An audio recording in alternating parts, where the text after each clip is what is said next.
And seeing Tokyo this way is just like, what? Right when that declaration happened, it kind of became real. Oh, you should come home, you should come home, you know, you could be safe here. If you don't come back now, you might not be able to come back. It's like, oh my god, what is happening to the world right now? Koncha, I'm Kari. I'm Jalen. I'm Melanie. I'm Colby. I'm Bettina, and you might recognize me from the 𝗧𝗜𝗠𝗘𝗦𝗧𝗔𝗠𝗣𝗦 Japan Travel Guide YouTube channel. Today, we're going to talk about Life in Japan during the recent stay-at-home period. Before we start, we have lots of new content. So consider subscribing and ringing the bell So you don't miss out. Oh my god, no way. I'm stuck in the house. That is not what I've expected. No, initially I wasn't very pleased with the news. I don't like the idea of being stuck inside the house.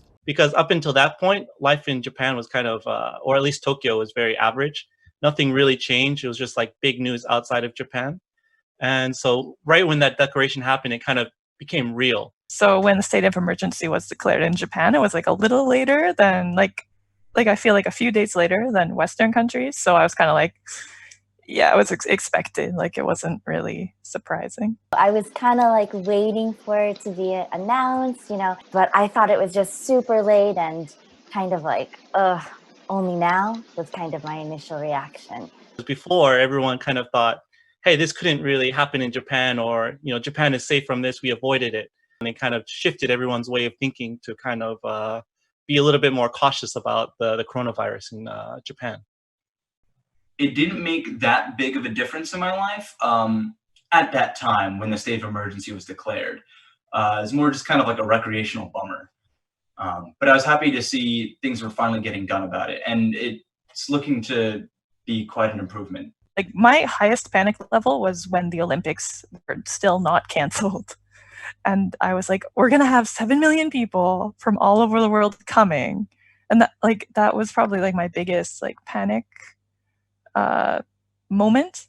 It did. So actually I already had plans to go back during Golden Week to Canada. To be honest, not really, because the idea of having to stay 2 weeks in quarantine in the airport, I really don't want that. Yeah, it was something that I had to think about and consider. There's a certain point where you have to make the decision where, like, if you don't come back now, you might not be able to come back.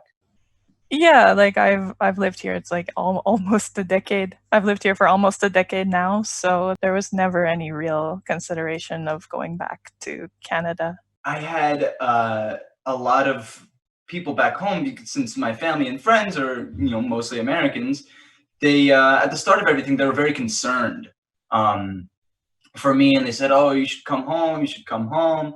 You could be safe here. Live, you don't have to worry about a job. Stay with, somebody and this, that, and the other thing."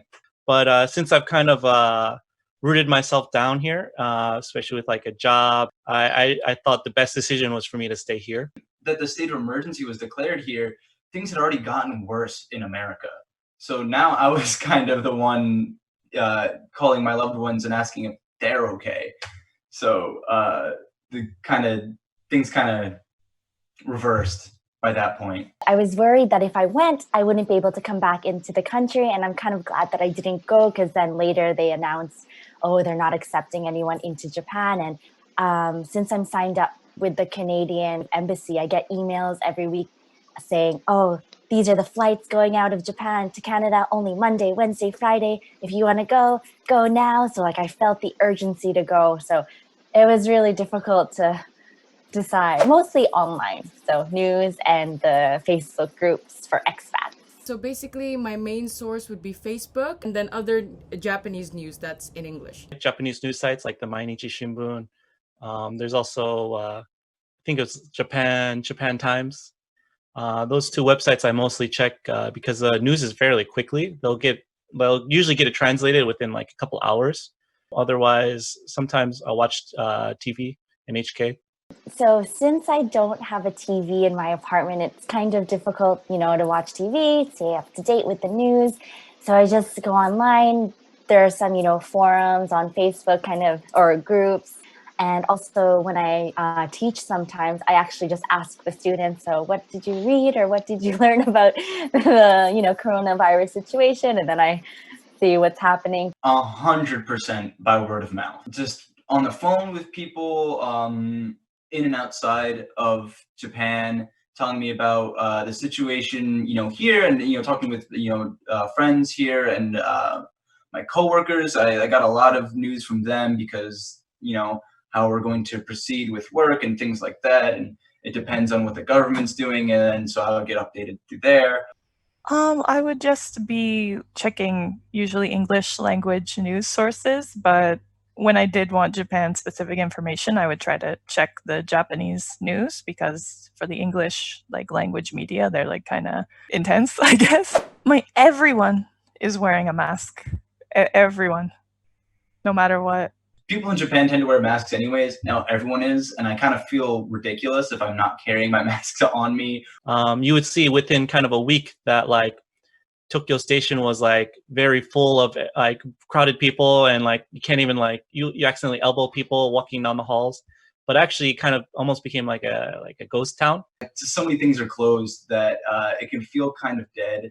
It was just quiet, no one's there, all the stores, the blinds are down shut. I did have the chance to go out. I actually went to Shibuya. For me, looking at Shibuya not crowded at all is really shocking. Shibuya is just such a very colorful place. Very, very crowded, and it's just a nice place to go. And yeah, it was very empty. Going through it, it was actually so quiet. I actually felt should I be here? Is this a place? Is this a restricted area or something like that? Am I going to get arrested? Yeah, it was kind of a weird shift, and it was very quick too.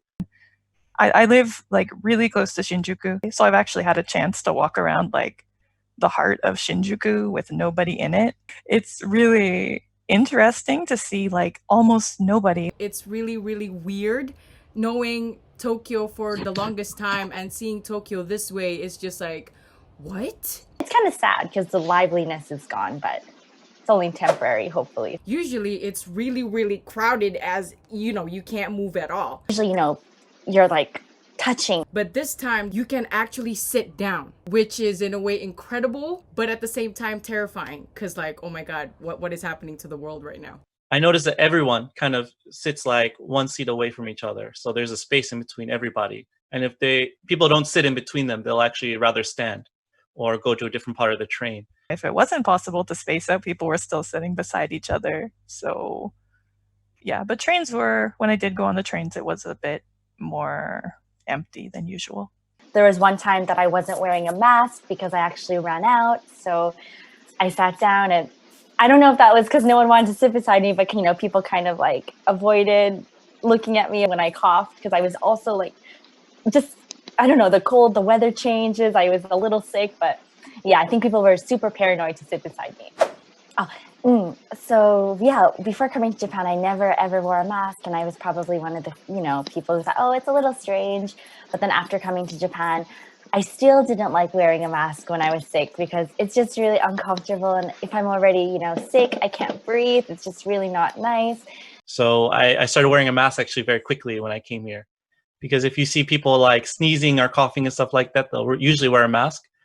Yeah, ever since I've come to Japan, I've always worn a mask when I've been sick or when I've had my seasonal allergies and the medicine wasn't enough to stop the constant sneezing. During the spring, I have to wear a mask because I have kafunsho, hay fever.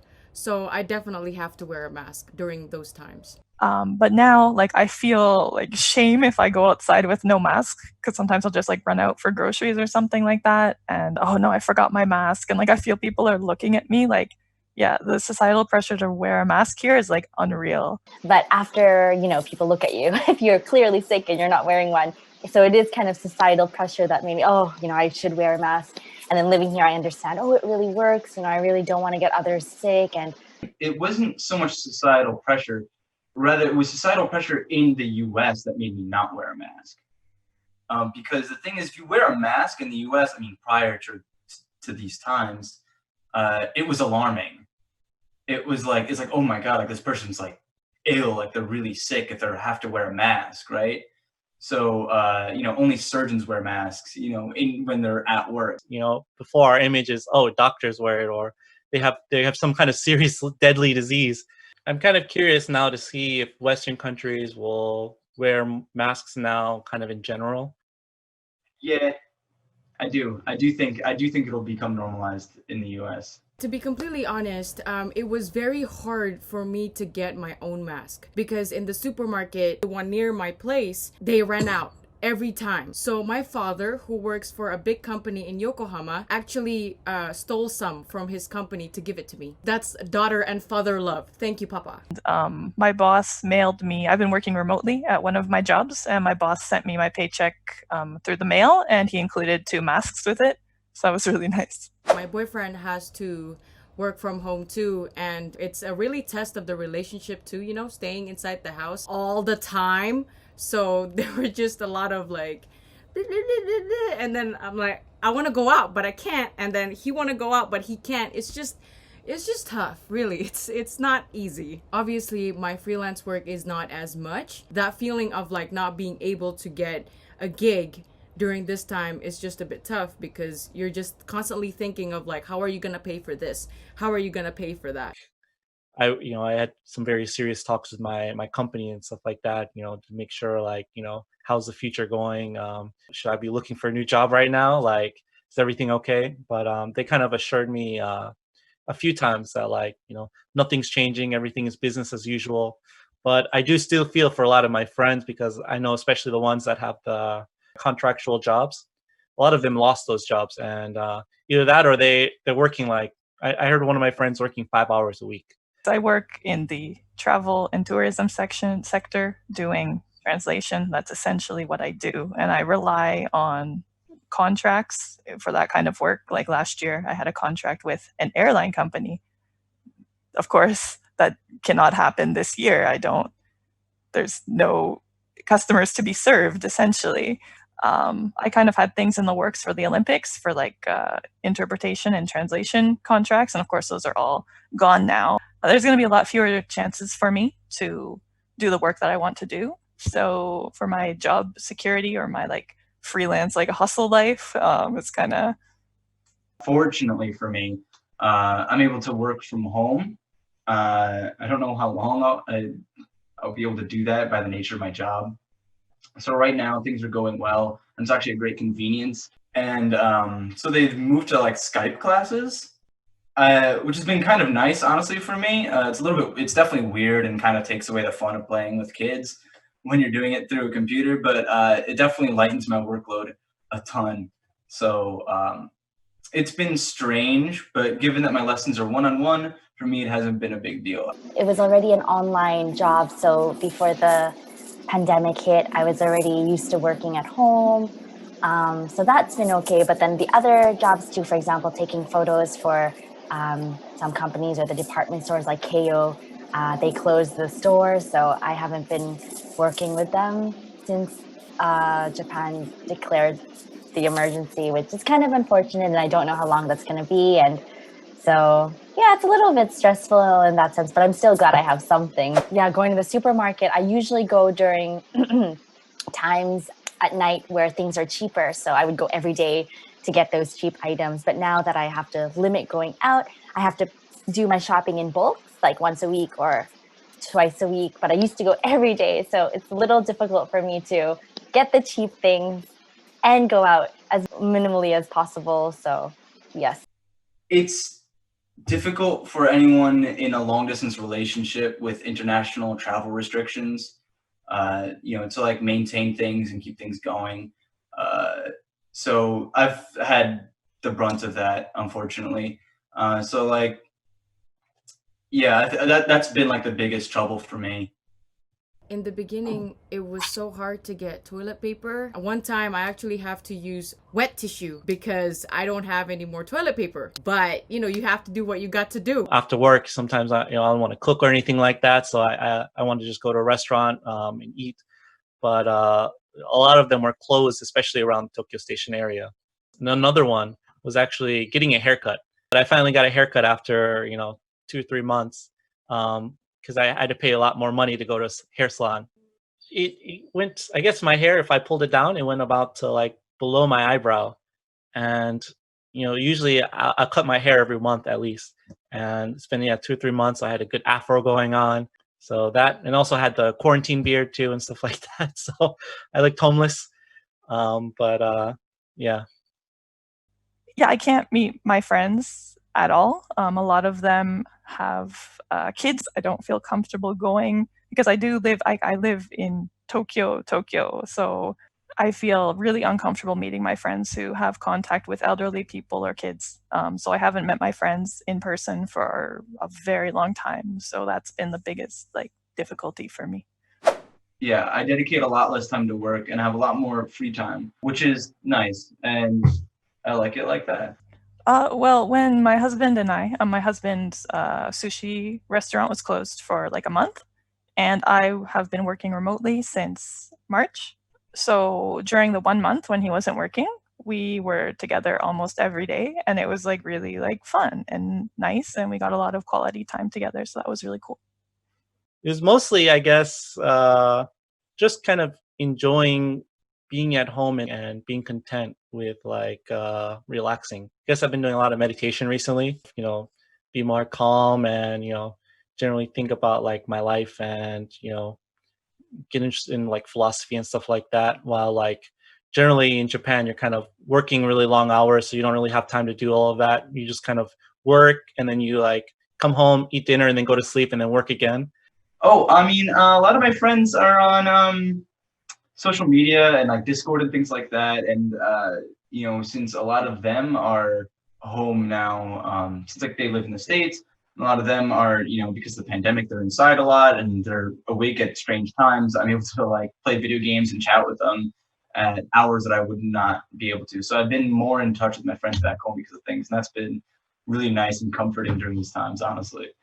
I think like most people, sometimes you need this moment of silence to, find yourself. And I felt like this time was something I actually needed and I didn't know I needed. So just having more time to read or work on some projects that I didn't have time before. So that was really nice. Even catching up with friends who I haven't spoken maybe in 6 years. So that was actually really nice too. New skills or habits. I feel like I just became really good at cooking more than before. Now I can make a really, really good shrimp and salmon dill fettuccine linguine made from scratch sauce. So it's pretty good.